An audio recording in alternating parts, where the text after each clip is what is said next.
মদিরার নেশায় বুধ ইঁদুরের দল। রোজ রাতে নিয়ম করে মদের গোডাউনে হানা দেয় ইঁদুর। বোতলের পর বোতল মদ খালি হয়ে যায় তাদের উৎপাতে। এমনই আজব যুক্তি দিয়েছেন ঝাড়খণ্ডের ব্যবসায়ীরা। প্রসঙ্গত 1 সেপ্টেম্বর থেকে ঝাড়খণ্ডে নতুন মদ নীতি কার্যকর হতে চলেছে, আর তার আগে মদের মজুতদারি পরীক্ষা করছে সে রাজ্যের প্রশাসন। সেই মতো অভিযান চালানো হয় ধানবাদের বালিয়াপুর এবং প্রধান খুন্তা এলাকার মদের দোকানগুলিতে। সেখানে মদের মজুতদারি পরীক্ষা করতে গিয়ে আবগারি দফতরের কর্মীরা দেখেন 802টি IMFL বোতল খালি। এরপরই কেন এই গরমিল প্রশ্ন করতেই আজব যুক্তি খাড়া করেন ব্যবসায়ীরা। তারা আবগারি দফতরের কর্মীদের অকপটে জানান যে ইঁদুর বোতলগুলির ঢাকনা চিবিয়ে মদ পান করেছে। আর এই যুক্তি শুনেই রীতিমতো হতবাক হয়ে যান আবগারি দফতরের কর্মীরা। যদিও ব্যবসায়ীদের আজব এই যুক্তি কোনো কাজে আসেনি।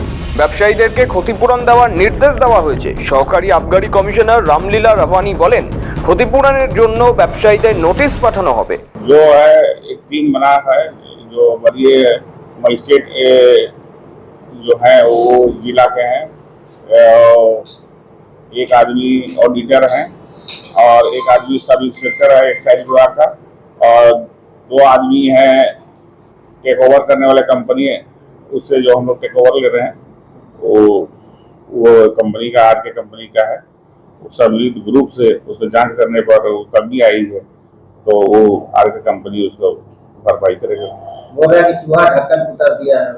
कुछ भी हो, हम फ्रेश माल दिए थे आपको गिन के, जवाब क्या आएगा? सीधे उन्होंने नोटिस भेजेंगे इतना रुपया जमा करो। जितना माल हमको सही तरीका से मिला इस ग्रुप को, जो ऑडिटर का ग्रुप है, ये एक्साइज विभाग का है, पर ये मजिस्ट्रेट हैं, है ना, और भी तो उनका टेक ओवर जो कर रहा है वो उनका कंपनी का आदमी है, उनके समझ लिया गया है। जो सही है उसी को हम लेंगे, और बाद बाकी जो भी अगर टूटा फूटा है सब जिम्मेदारी आगे का। এদিকে মদ চুরির জন্য ইঁদুরকে দায়ী করার ঘটনা এই প্রথম নয়। এর আগেও ইঁদুরের বিরুদ্ধে পুলিশের বাজেয়াপ্ত করা প্রায় 10 কেজি ভাং এবং 9 কেজি গাঁজা খাওয়ার অভিযোগ আনা হয়েছিল, এবং সেক্ষেত্রে বিষয়টি আদালত পর্যন্ত পৌঁছেছিল এবং আদালতে এই অযৌক্তিক ঘটনার তীব্র নিন্দা জানানো হয়।